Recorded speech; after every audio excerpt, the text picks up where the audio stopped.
రాత్రి. ఆకాశం నక్షత్రాలతో మెరిసిపోతోంది. చిన్న గ్రామం చంద్రపురం రైల్వే స్టేషన్ అంతా నిశ్శబ్దంగా ఉంది. మబ్బులు కదులుతున్నాయి. స్టేషన్లో ఒక్క లైట్ మాత్రమే వెలుగుతోంది. అక్కడ కూర్చుని ఉన్నాడు రామయ్య, గార్డ్. ఆ రాత్రి కూడా అదే సమయం. 12 దాటిపోయింది. చివరి రాత్రి. రైలు చింతాపట్నం, ధోమలావురు ఎక్స్ప్రెస్ రావాల్సి ఉంది. క్రమంగా దూరంలో ట్రాక్ మీద నుంచి శబ్దం వినిపించింది. స్టేషన్ అంతా మెల్లగా ప్రకాశించింది. ట్రైన్ వచ్చి ప్లాట్ఫామ్లో ఆగింది. కాని ఎవరికీ తెలియకుండా లీలావతి దెయ్యం ట్రైన్ ఎక్కేసింది. రైలు లోపల కేవలం 5 ప్రయాణికులు మాత్రమే ఉన్నారు. మొదటి బోగీలో వృద్ధుడు సుబ్బారావు. అతనికి చెవిలో వినికిడి తక్కువ. రెండవ సీట్లో రాజు అనే యువకుడు, చేతిలో పుస్తకం. తరువాత 2 కళాశాల విద్యార్థులు, అను మరియు మధు, స్నేహితులు. చివరి సీట్లో ఒక తల్లి మరియు చిన్న పిల్లాడు బాబు కూచున్నారు. రైల్వే స్టేషన్ ప్లాట్ఫామ్లో అనౌన్స్మెంట్ ఇచ్చారు.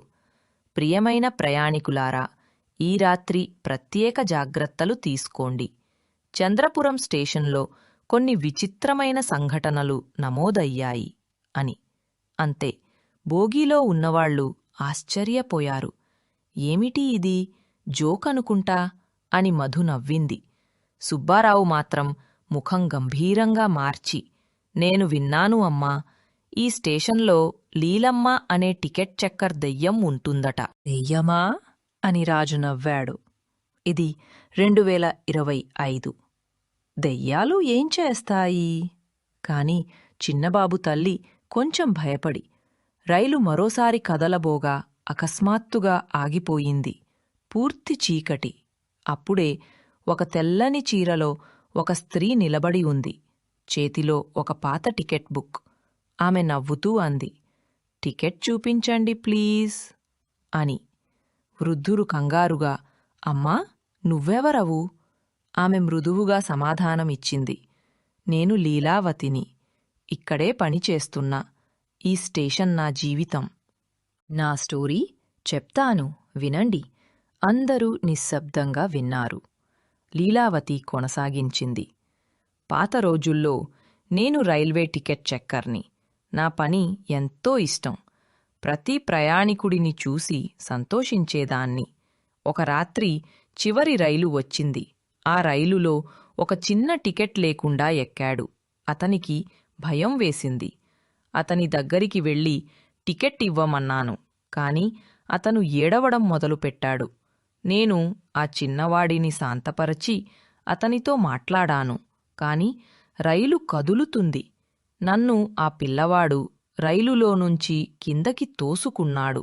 అలా నేను రన్నింగ్ ట్రైన్లోనుంచి పడి చనిపోయాను. రైలు ప్రమాదం జరిగింది. అప్పటినుంచి నేను ఆ రైలు దెయ్యంలా తిరుగుతున్నాను. ఇప్పుడు ప్రతి రాత్రి ఈ స్టేషన్కి తిరిగి వచ్చి నిద్రపోయే ప్రయాణికుల్ని మేల్కొలుస్తా. ఎందుకంటే వారు టికెట్ లేకుండా ప్రయాణం చేస్తారు. అవకాశముంటుంది. మధు కాస్త భయంతో, అంటే నువ్వు ఎవరినీ భయపెట్టవా? నవ్వుతూ, భయపెట్టడమా? నేను ఎవరి నిద్ర పోనీయ్యను. అందరూ ఒక్కసారిగా షాక్ అయ్యారు. రాజు అడిగాడు, అయితే లీలావతి నీకు నిద్ర ఎందుకు రాదు? లీలావతి కొద్దిసేపు నిశ్శబ్దంగా ఉంది. నా టికెట్ చెకింగ్ ఇంకా పూర్తి కాలేదు బాబూ. చివరి ప్రయాణం పూర్తి కాలేదు. మీలో ఎవరైనా టికెట్ తీసుకోకుండానే జర్నీ చేస్తున్నారా అని అడిగింది. కాని ఎవరు టికెట్ చూపించలేదు. ఈలోపు లీలావతి చెబుతూ అంది, నేను వేరే వాళ్లని కూడా చెక్ చేసి వస్తా. మీరు ఇక్కడే ఉండండి అని గట్టిగా నవ్వుతూ వెళ్ళింది. కాని రాజు, ఈ దెయ్యం మనలను ఓదలదు, చంపేస్తోంది కాబట్టి మనం నెక్స్ట్ స్టేషన్లో దిగిపోదాం, లీలావతి టికెట్లు చెక్ చేసి వచ్చేలోపు అని ప్లాన్ వేసుకుంటారు. ఇంతలో నెక్స్ట్ స్టేషన్ రాగానే లీలావతి బాత్రూంకి వెళ్తుంది. అది చూసి మధు, అను కలిసి బాత్రూం తలుపు బయటనుంచి లాక్ పెడతారు.